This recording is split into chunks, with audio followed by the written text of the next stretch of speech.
মৌলভীবাজার জেলার বড়লেখায় দুদিন থেকে এক কিশোরকে খুঁজে পাওয়া যাচ্ছে না। নিখোঁজ কিশোরের নাম শায়েক আহমদ, বয়স 16। সে বড়লেখা উপজেলার 10 নং দক্ষিণবাগ দক্ষিণ ইউনিয়নের 7 নং ওয়ার্ডের দোহালিয়া গ্রামের আব্দুস সামাদের ছেলে। 3 অক্টোবর বৃহস্পতিবার রাত আনুমানিক 9:30 ঘটিকার সময় সে ঘরের বাইরে প্রকৃতির ডাকে সাড়া দিতে গিয়ে পরে আর ফেরেনি। সম্ভাব্য সব স্থানে খুঁজেও তাকে পাচ্ছেন না তার স্বজনরা। আত্মীয় স্বজনদের বাড়িসহ বিভিন্ন স্থানে খুঁজেও তাকে মেলেনি।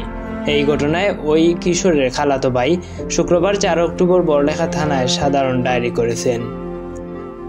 নিখোঁজ কিশোরের খালাতো ভাই হেলাল উদ্দিন জানান, আমার খালাতো ভাই শায়েক আহমদ দোহালিয়া নিজ বাসা হতে অজ্ঞাত স্থানে চলে যায়, আর খুঁজে পাইনি।